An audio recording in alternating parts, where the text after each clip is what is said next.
Bom dia, boa tarde, boa noite, pessoinhos, tudo bem com vocês? Bom, hoje na aulinha de filosofia falaremos um pouco sobre o período helenista e as suas principais escolas. Uma delas, a escola do cinismo, ou a filosofia cínica.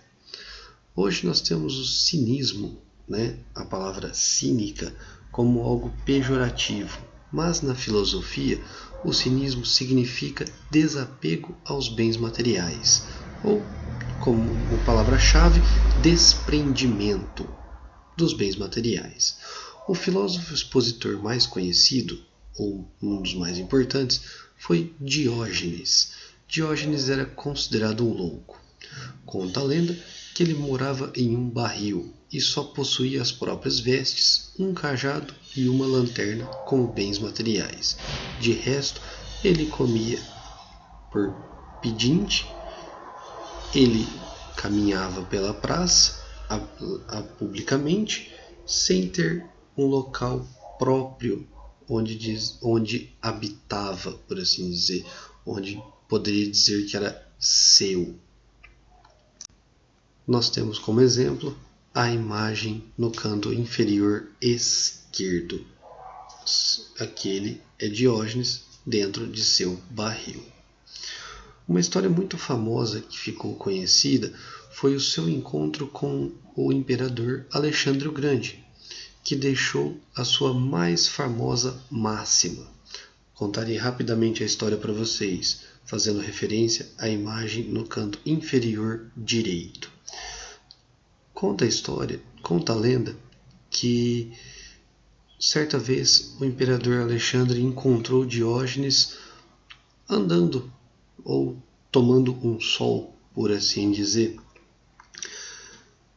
E ao se aproximar de Diógenes, Alexandre oferece ao filósofo, depois de ter se consultado várias vezes, oferece ao filósofo qualquer coisa que ele quisesse. Ele se aproxima e diz: Diógenes, você é um homem muito sábio e eu gostaria de te dar qualquer coisa que você quiser. Você sabe que eu sou o imperador de Alexandre, eu tenho um vasto império e qualquer coisa que você me pedir eu te darei.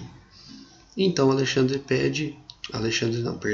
Diógenes pede para que Alexandre dê 2 passos para o lado. E é onde vem a famosa máxima deles: não tires de mim aquilo que não pode me dar. Alexandre estava tapando-lhe o sol, e quando ele pede para Alexandre dar 2 passos para o lado, alguns soldados que estavam próximos dão risada de Diógenes, pois era o imperador. Ele poderia ter pedido um pedaço de terra gigantesco, quase o tamanho de um país, e Alexandre o teria dado. Alexandre repreende os seus soldados, dizendo-lhes: não critiquem este homem. Se eu não fosse Alexandre o Grande, eu gostaria de ser Diógenes. Explicando para os soldados que Diógenes estava tão além desse apego material grande que ele estava dando como exemplo qual era a verdadeira força que Alexandre tinha. Ou seja, Alexandre tinha bens materiais, mas mesmo sendo um imperador com um império tão grande, tão vasto, ele ainda não poderia dar a luz do sol. Uma coisa tão simples que era impossível de ser tomada por um meres humano. A segunda escola da qual falaremos vai ser o estoicismo, ou a filosofia estoica. O conceito principal do estoicismo é a ataraxia, que significa o quê? Imperturbabilidade da alma. Tá bom, é uma palavra difícil, mas seria ter uma alma não perturbada. Ou, em outras palavras, a apatia. Do grego, apatheia, que seria algo como uma neutralidade, uma indiferença.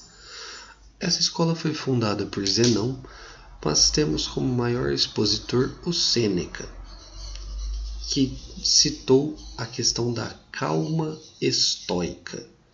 Ele acreditava na vida como harmonia com o cosmos. Quando você tenta interpretar o conceito de calma estoica, você pode ter como exponencial bem ilustrativo a tirinha abaixo do site de um sábado qualquer. Ou seja, é não se perturbar com algo que está acontecendo. Por quê? Algumas das máximas que os estoicos seguiam era: o equilíbrio emocional é o único condicionante à felicidade. Se o monge da tirinha não se deixou abalar por algo tão pesado quanto a frase da moça, ou algo que deveria ter interferido nas suas emoções, ele não se deixou ficar triste. Isso não abalou a felicidade dele. A segunda, a ataraxia, é não se deixar abalar pelas emoções, é não ter a alma perturbada. Então o equilíbrio deve ser mantido a todo momento. Uma das máximas que os estoicos seguiam era que o que está feito, está feito. Por exemplo, quando a moça vira para o monge e diz: não te amo mais, será que haveria algo que ele poderia fazer para mudar o pensamento dela? Porque não é algo que está indo como problema para ele. Ele não é o problema do caso. Ela deixou de amá-lo. Ele não tem como mudar o fato dela ter deixado de amá-lo. Se fosse algo que seria por ele, aí ele poderia fazer alguma coisa. Se é algo que vem dos outros, eu não posso me deixar me abalar. Um exemplo muito importante também é o exemplo da série de filmes Star Wars, atualmente da Disney, onde os Jedi, que são os mestres do bem, por assim dizer, entre outras palavras que eu poderia usar, os Jedi eles têm um treinamento que levaria à ataraxia. Pois, segundo a Ordem Jedi, você não pode deixar abalar-se por suas emoções. Então, para ser um Jedi, as suas emoções devem estar fora da resolução de um problema. O que pode resolver um problema é apenas a sua razão. Uma alma não perturbada é uma alma neutra. Uma alma neutra, ela não se deixa abalar pelas emoções. Uma alma que não se deixa se abalar pelas emoções é uma alma feliz. E por fim, mas não menos importante, falaremos da escola do epicurismo. Epicuro foi um filósofo também do período helenista que sugeriu o hedonismo como forma de alcançar a felicidade. O hedonismo, em outras palavras, significa a busca por prazeres. Mas a palavra mais importante do epicurismo não é o hedonismo. O hedonismo é a forma de buscar a felicidade. Para o epicurismo, o conceito central da sua filosofia é a aponia, que significa a ausência de dor. Por que a aponia é o conceito mais importante? Porque lá na filosofia contemporânea vai ser retomado esse conceito. Lá quando falaremos sobre o utilitarismo. Mas por enquanto vamos entender o que significa a aponia.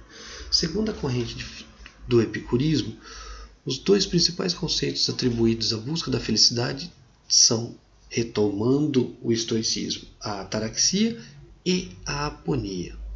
O ápice da vida feliz é encontrada no prazer, não exclusivamente no prazer material, mas também na amizade ou na música. Por isso, deve-se haver um equilíbrio dentro da busca dos prazeres e da ausência da dor. A aponia, segundo Epicuro, ela está intimamente ligada a prazeres bons. A vida existe prazeres e dores. Se você descarta da sua vida tudo aquilo que te causa dor, todo o resto te causará prazer. Todo o resto te causando prazer te levará a uma vida feliz. Esse é o ponto principal do hedonismo, da busca por prazeres. Aquilo que me causa um prazer também é ausente de dor. Mas o prazer não é necessariamente apenas para mim. porque algo que me faz bem pode fazer mal ao outro. Por isso que está intimamente ligado com o conceito de aponia. Não pode causar dor. Uma coisa que ele cita também muito é a questão da morte. A frase ali do lado da citação. A morte não é nada para nós, pois quando existimos, não existe a morte, e quando existe a morte, não existimos mais. A morte, por Epicuro, significa um limiar da vida. Enquanto estamos vivos, nós não podemos entender o que é a morte, e quando estivermos mortos, nós não teremos mais como entendê-la, pois não estamos mais vivos. Ok, ficou confuso o paradoxo, mas o ponto principal é: Epicuro sugere que nós não temos medo da morte, porque nós não sabemos o que é necessariamente a morte. Tudo que nós temos medo é das situações que nos levam para a morte, pois toda vez que pensamos em morte, pensamos também em uma dor correlacionada, uma doença, uma velhice que nos leva à debilidade, um acidente. Então, todos esses eventos que levam à morte são causados pela dor. Uma das situações mais agradáveis, por assim dizer, quando conversando sobre o tema da morte, é dizer que as pessoas gostariam de morrer enquanto estivessem dormindo, porque aponia, ausência de dor.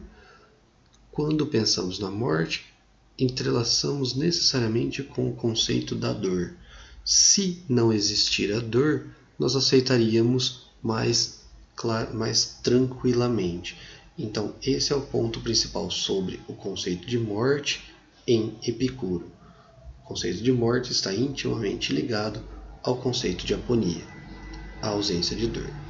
Certo? Valeu, muito obrigado. Estão todos contratados para assistir o próximo vídeo. Tchau.